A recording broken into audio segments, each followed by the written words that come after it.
If you consider yourself a good Smite player, I want you to answer this question. Why are knockups and knockbacks generally considered to be the best CC in Smite? Do you have your answer? Alright, good. Keep that answer and we'll talk about it later. What is going on, ladies and gentlemen? It is Itsweeziii here, and today I'm bringing you guys something a little bit different. I wanted to talk about my thoughts about Smite 2 and what I think it should do moving forward. If it wants to be the game it deserves to be, because I think this alpha 100% proved it's willing to make the correct changes to become a top tier game it wants to be. First and foremost, I just want to remind you guys that, this is simply my opinion, just a quick disclaimer, and I just ask that you guys hear me out, even though you guys barely know me, and just be respectful about it. But, I still want to hear your guys' opinion on what you disagree or even agree with if you do. So let's start with my thoughts on the third alpha of Smite 2. So now I think it's a good time to say that I wasn't actually able to play the entire alpha weekend. Wait. Okay, hear me out. I was able to play a very good amount. I played the first day and I played a good amount on the second day. I just wasn't able to play the entire time. But I do feel like I got enough games to get a feel of what was good, what I didn't like, and what I think needs to change in order for this game to become a masterpiece. So let's get the first and obvious thing out of the way of what I loved. The major changes they did to the game, the TTK, the CC reductions, the changes to the buffs, the introduction of new items, mainly Hasten Fatalis, and the best change that they made to the relic choice, adding combat blink, was a complete and absolute beautiful choice. And I'll be completely honest with you guys, when the discussion of combat blink came to the Smite community, I'll be honest, I was not with it. I was against it. I was not right in the wave. But after playing a bunch of years on Smite and relying on beads to save my life countless times, from nausea ults, Sobek plucks, or even simple things like Huyi Stunner, On Her Pillar, or Uller Axe, we all know that, right? Saying that you would simply remove beads and hey, give you blink as a trade-off didn't really seem that worth. But after some thought and even just reading what people had to say about it, it made me realize that even nowadays in Smite 1, the game is literally completely binary, where if you have beads, you're good, you live, and if you don't, you are dead. Obviously you guys can tell that I play squishy characters off of that statement alone, but besides that point, it made me realize that what a lot of players were saying is that it didn't mean that it was a problem with how reliant beads was, which realistically it is, but it was a real problem with how the game worked and how beads was beads was a necessity, right? With this alpha, they decided to not only remove add combat blink, but also reduce CC across the board for every single character that was in Smite 2. I'm telling you guys, this was the moment I knew when I watched it on the Smite game on the Twitch. It was the moment that I knew that this game, they were actually serious about wanting their game to succeed. They listened to the community, they listened to the people who had concerns about this change, and they dealt with both of them nicely. Now, obviously, we're gonna see what happens when, Sobek, Naja, and Ares come into the game and Hoon bots. But for now, beautiful change. The same, this change was so good that I'm literally begging them. I'm on my knees for them to do this in Smite 1. Even if I can still get 2 relics, a reduction in CC was so needed, while also nerfing diminishing returns, by the way, and it made the game feel way more consistent for the person using the CC. It can't go from 2 seconds to 0.5 seconds, and it felt way better for the person getting hit by the CC, so that you didn't just get Athena taunted and you died. You didn't just instantly get blown up. Absolute beautiful choice. Now, in terms of balance and how fun it was to actually play, now first I just want to say, disclaimer, it's an alpha. No, that is not an excuse. I know it's not an excuse, but I'm just saying it's probably not their first like priority when it comes to progressing this game. But for the most part, I'd actually say that it was actually pretty balanced, all things considered. With the health pool going down, tanks like Ymir and Bacchus felt way more threatening compared to the second alpha, and on top of us just having bees, right? And speaking of which, adding a combat blink made aggressive characters like Ymir, Bacchus, or Chuck, or Odin, or other characters, even Athena, actually scary to go, like paired up with the TTK changes, they made it actually scary to go up against. Now, that's not to say that tanks were completely broken during the alpha. No, absolutely not. I actually would go as far as to say that every single role had the potential to carry this game, as long as they were doing good, which is a good thing, by the way. We also saw the addition to extra gods like Thanatos, Morrigan, and the new goddess Hecate, or Hecate. Yeah, I don't know. I think I'm just gonna call her Hecate. But anyway, these characters like felt way fun and like way more refreshing. There are some things that I do think need to be changed, but we'll get like to that later, right? We also had some new items like the boar item. Like that was honestly such a sick item. Like I thought it was a complete troll item when I saw it. Yeah, it was not a troll item. You could get active with that and do so much damage and get in. We also got new camps, which meant more PvP instead of just holding the interact button on a pile of gold, right? You actually had to fight for it, so there was more fighting with the combat blink.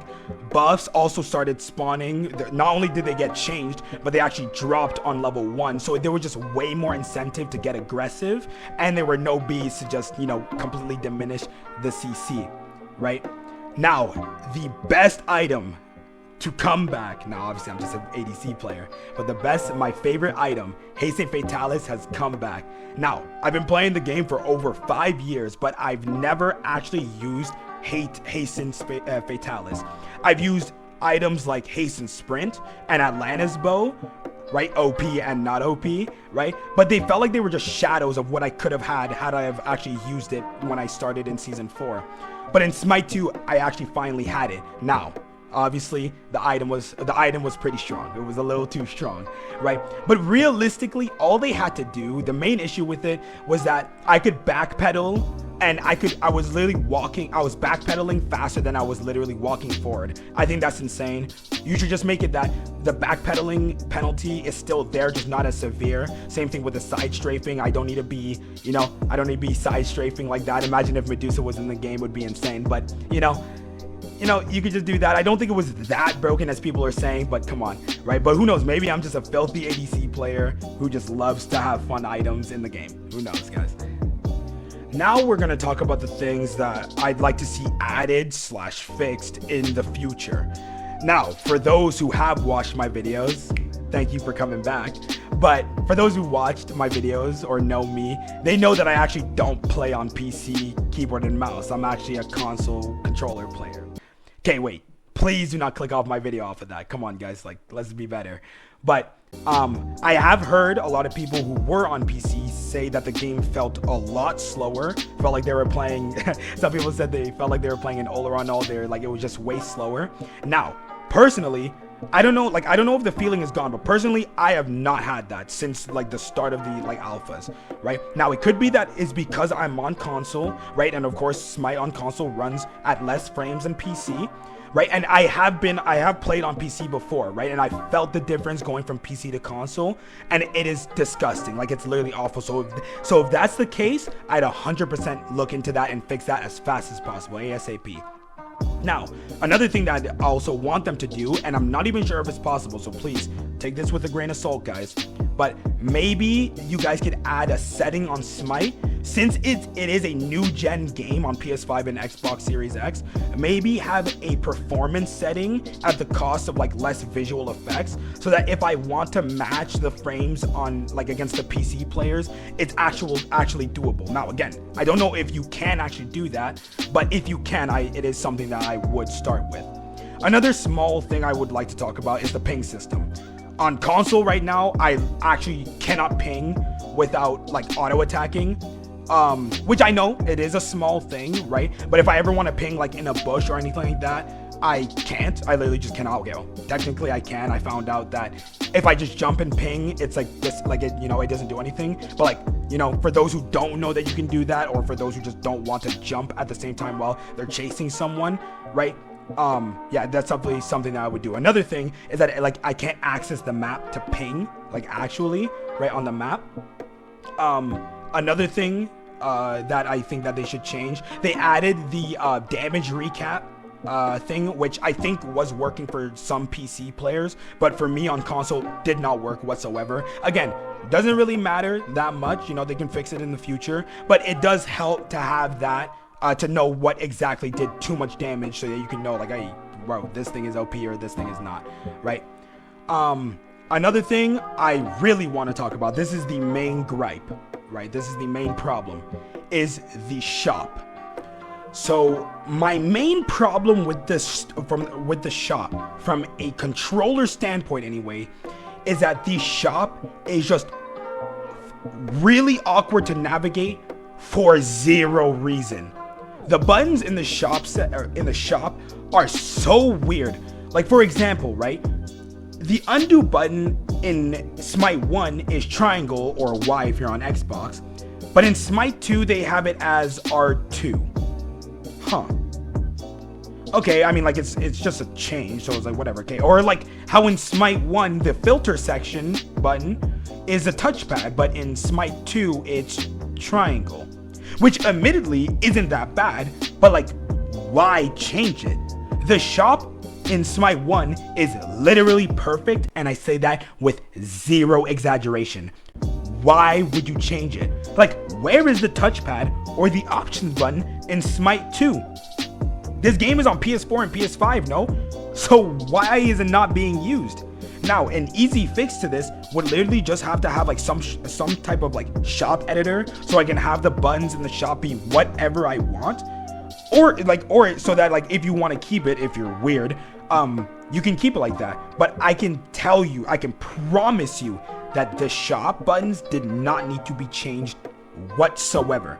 Like personally, if I were to change it, I would have it to where the touchpad is the filter button, the triangle button stays as the undo button, and the search button, which for some reason is square, I don't know why, is the L3 or the R3 trigger, since I'm barely ever using the search button. Like, why is the search button the button to change my build?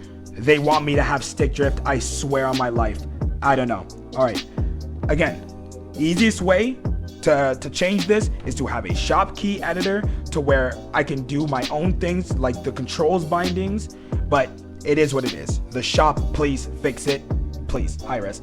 A couple of small things as well, like bug wise, that I know are gonna get fixed, is like Morrigan is like how Morrigan was still invisible even in tower line.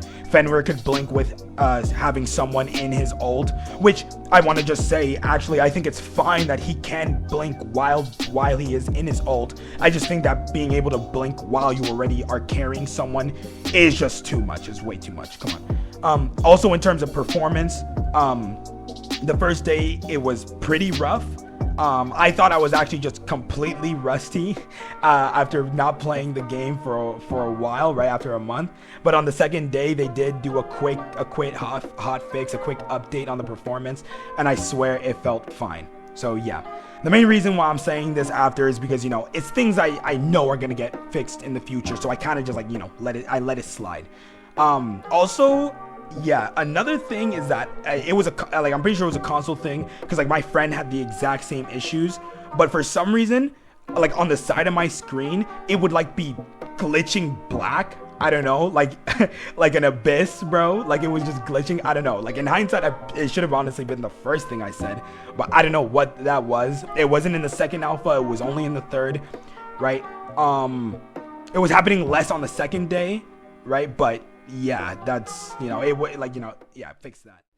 Now, remember the question I asked all of you guys at the start of this video? If not, I'll ask it again, all right? What makes knockups and displacements generally considered the best CC in Smite. Now that it's been some time, if you said one of the two answers, you're correct. It's because 1, you need to preemptively beads it before it hits you, and 2, because it's not affected by diminishing returns. Now, a bonus quick surprise question for the full 3. If you can get it, you get a special surprise. What is the thing that they removed / heavily nerfed in the 3rd alpha weekend of Smite 2? That is correct. They removed beads, basically, and heavily nerfed diminishing returns, right? So here's the thing, right? In Smite 2, in general, they reduced CC even before the Alpha 3 by a good margin. Like how Bacchus belly flop doesn't send you flying at the top of Mount Everest, right? It's more so like they send you on top of a plateau, right? But like, you know, especially compared to Smite 1. But they didn't actually nerf his 2 in the 3rd alpha. I'd assume anyways. I'm not 100% sure, but I'm pretty sure. But it's because, you know, it was because it was already nerfed. So like, you know, there was no point in actually nerfing it some more. Now I gotta ask you, what makes a knockup more valuable in Smite 2? Because in Smite 1, if I get hit with the Ymir Freeze, or Cerberus 1, or hell, even Anubis 2 or Uller Stun, I can choose to beads those abilities at any point after I get hit, as opposed to Hebo 3, Kumba ult, or Pele 2. But the trade-off for needing to pre-bead all of those abilities is that the stuns of Ymir, Cerberus, and Anubis last a lot longer than the duration, other than Kumba ult, than the duration that I'm actually in the air for. If you're still not convinced, take this for example, right? In Smite 1, let's say you have both beads and Aegis, right? You're a backliner. Which blink ult are you more afraid of in terms of CC? Geb or Sylvanas?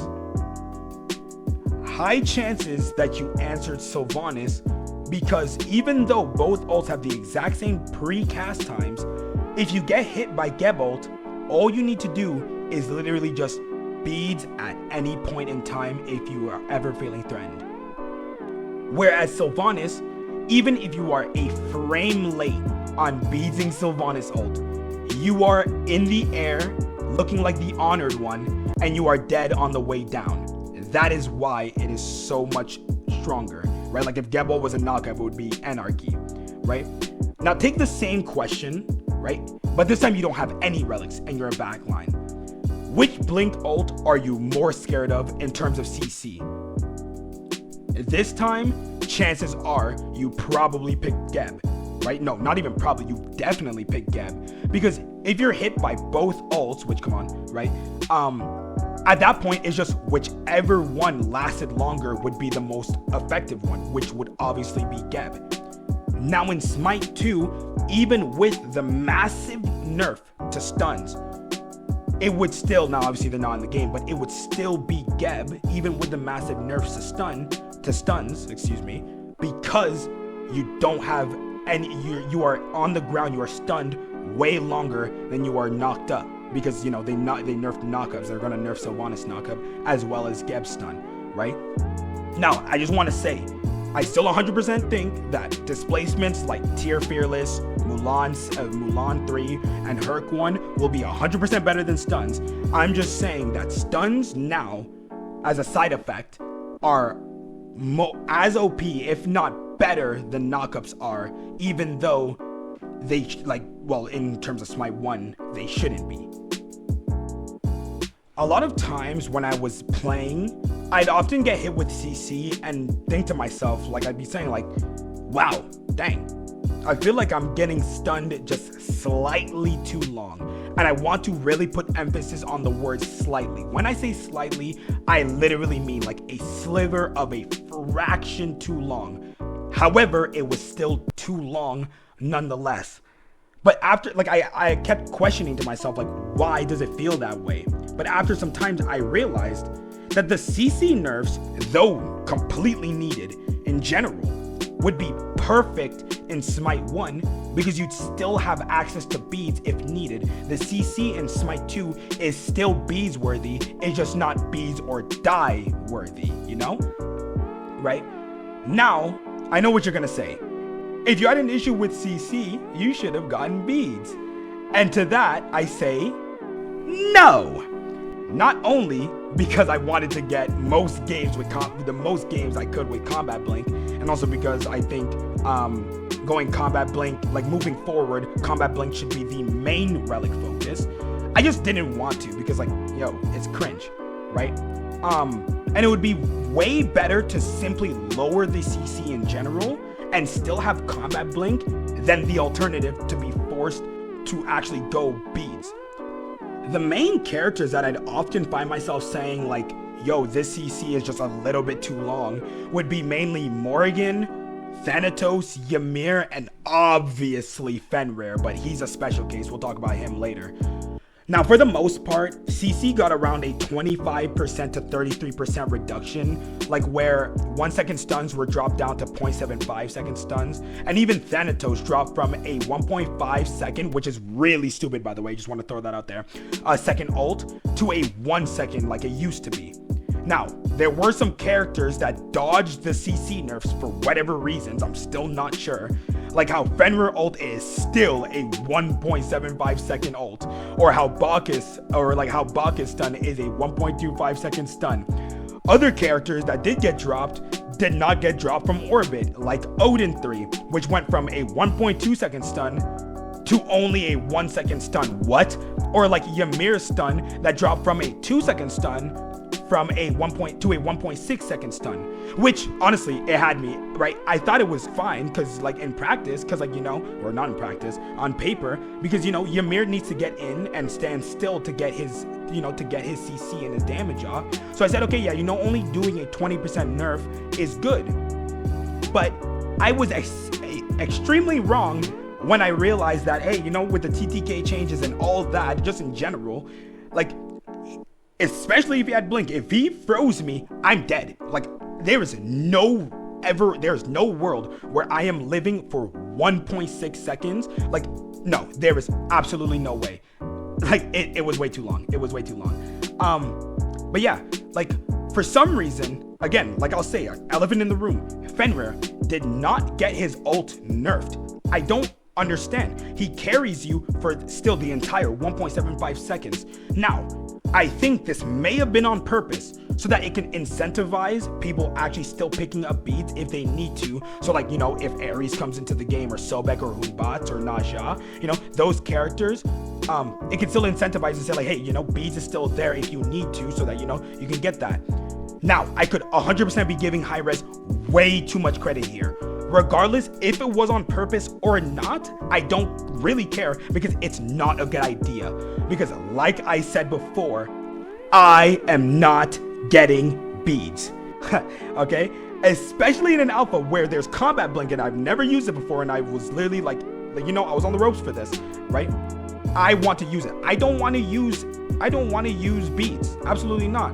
Right? Obviously there's going to be that guy who says, you know, oh, as long as you use beads, you'll be fine. But no, because, right, firstly, when I use beads once, if I don't, like, you know, for the entire 210 seconds that I don't have it, I'm dead. Not only that, it is infinitely, and I say infinitely, less versatile than having a Combat Blink. So many times I'd have Combat Blink against an opponent in ADC lane or even in mid lane, and they would have beads, I would have Blink, and it's just like, it was night and day on what I could do to that person, right? Beads is purely defensive. So it would be a lot easier if it was just like, hey, you know, we're just gonna nerf Fenrir ult and make it, I don't know, a 1.25, 1.3 second carry, don't make it longer, a 1.3 second carried, you know? Not to mention, right, like, Morrigan is in the game. So if Fenrir is level 5 or Morrigan is level 5, I literally just look up and say, well, these guys are level 5, these guys have ult, well, looks like I'll be in the grayscale, guys. It's absolutely insane. I would get ulted by Fenrir, and I'm like, okay, I gotta play smart. And then Morgan would come to my lane, ult his Fenrir, pick me up, and I'm getting Thanos snapped. Like it's insane. Now, I actually have an idea which is going to be a little bit of a hot take, but I have an idea of what I actually think could help this. And I actually got this idea from playing Predecessor, a game that, even though it has way less CC than Smite, still has cleansing actives like Liberator. And Smite 2 actually does have that with Talisman of Purification, an item that's basically absolution on an active item. What they could do, similar to Predecessor, is instead of having your regular static items like Sunbeam Bow or Eldritch Orb or even Triton's Conch, they could nerf those stats and make them less stat sticks and add in that beads effect onto the item so that it's basically just, you know, a statted item that has beads on a very, very long cooldown, right? So that it sacrifices having power or a defensive item, and I would do it for every role. Now, I could see the argument for this of saying no, right? And honestly, I'm fine with that, right? The alternative, which is what I actually do think that they could do, is, you know, because I have no doubt that they're ready to do this, is rework the beads or die characters like Ao Kuang or Nox or Hunbaz when he gets into the game, right? But I do think that if they don't want to do that, this is something that could 100% work, because you have to remember, right, that this is part of an actual build, unlike it's just being part of a relic tab or like a relic slot, right? It's part of your actual build, so you are sacrificing a lot of DPS or a lot of tankiness at the cost of having beads, but it's fine because you're keeping your life, right? As for Morgan and Thana, those two, mainly the CC issue, I guess you could say, was mainly the fact of the damage that came behind with it, right? That's what made it feel so oppressive, right? Like Thana ulting in his one, like, you know, the Thana combo, right, was just a lot of damage. Same thing with Morgan. Now, I know what you could say, right? You could just say, oh, nerf their damage, but you need to remember, this game right now, Smite 2 has less than 20% of the entire cast, right? And I don't even want to imagine what a 1.5 second Zong Kui 3 or a Chang'e ult or anything like that, or a Uller stun would be like, even with the CC nerfs. So to avoid these issues and just like saying, oh, nerf this, nerf that on that, I'd say, and this is going to be the hot take of the video, is I think the CC nerfs actually need to be more severe in the reduction. Like, I thought on paper that the nerf to Zeus 3 going down to a 0.5 was way too much, but that guy was still a monster in the alpha. Now, I wouldn't go as far as to nerf all stuns to a 0.5. I think that's just way too short. But I'd instead give a 40% nerf from their original Smite 1 values as a quick start. And I actually think that would go into a like sort of sweet spot, right? Not too short, but it's not as long as 0.75, right? Since there are and should not be any beads. So what I would do is that the hard CCs like stuns, mesmerizes, knockups, knockbacks, banishes, fears, taunts, madnesses, disorients, polymorphs, and time dilation, I'd reduce all that by a 40%, right? So that it feels good to hit, but it doesn't feel slightly too long as it does, and it hits that sweet spots. Now, for roots, silences, and disarms, I'd actually only nerf them by 30%. Now, you're gonna ask, why am I being lenient with silences and disarms? Well, the thing about those two hard CCs in specific is that it still allows you to do 2 of the 3 things that the others just do not allow you to do, right? Like how if you get disoriented by Mercury, you can't move or cast anything. Or how if you get feared by Hades or Cthulhu, you can move, though not freely, but you can't cast anything, you can't throw any autos. Even polymorphs allow you to move, but you can't cast or throw it out any autos. But if you just get rooted, you can't move, but you can still cast abilities and you can still throw autos. Or if you get silenced, you can still move and auto attack and the rest for the disarms, right? It's actually something that they did do with Neath one, where her root went down from 2 seconds to 1.4 seconds, a flat 30% reduction. And since I could fight back against a Neath while I got rooted, it didn't feel that oppressive.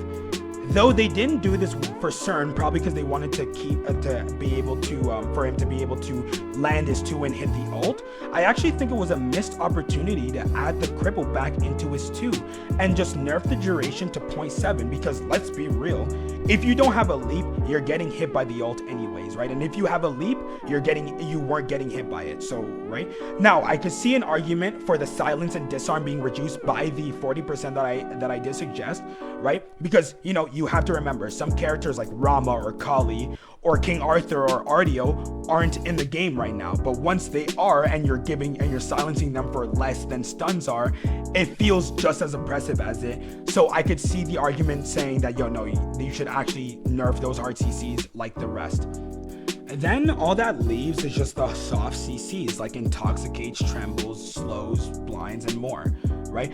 For that, I would just lower them by a flat 20%, like how X-Ball blind could go from 3 seconds to 2.5 seconds, or Ishel blind going down from 1 second to 0.8. Since these type of CCs don't really affect the player as long as they have a good enough game sense. Like how Cleo Deafen, which by the way would actually go down by 30% because it's a silence and everything, but that's besides the point, right? It doesn't matter. But as long as you know who is around you and what they can do, you don't need to actually hear what's coming, right? Trembles and intoxicates only require an increased amount of accuracy. Now, as for slows, it's kinda harder to just lower them by a flat 20%. And I also think that instead of lowering the duration, they should actually go ahead and lower the effectiveness of the slows, because lowering the effectiveness of slows instead of the duration actually hurts those who run away from you more than just lowering the actual rather than just lowering the actual duration. And we hate runners here. You got to stay and fight, right? So yeah. And so here we are at the end of the video. Now, I just want to say, I've been playing Smite since Season 4, and I really want Smite 2 to succeed. I really do. And I really think that this is a real way that they could do it. Obviously, it won't be easy, but after all, this is an alpha, and I know now, after this alpha, that they are willing to take the steps in order to get there. Now, once again, I just want to say, disclaimer, this is my opinion, but it's an opinion that I thought strongly enough to actually want to share with all of you. Feel free to share what you disagree or agreed on, as long as you guys are respectful. I will be there in the comments. So, as always, thank you all so much for listening to this retrospective and supporting the channel. Don't forget to like and subscribe if you want to see more videos like these, and comment down below what you thought about the alpha and what they can do to improve Smite 2. Thank you all so much for watching, and I will see you guys in the next video.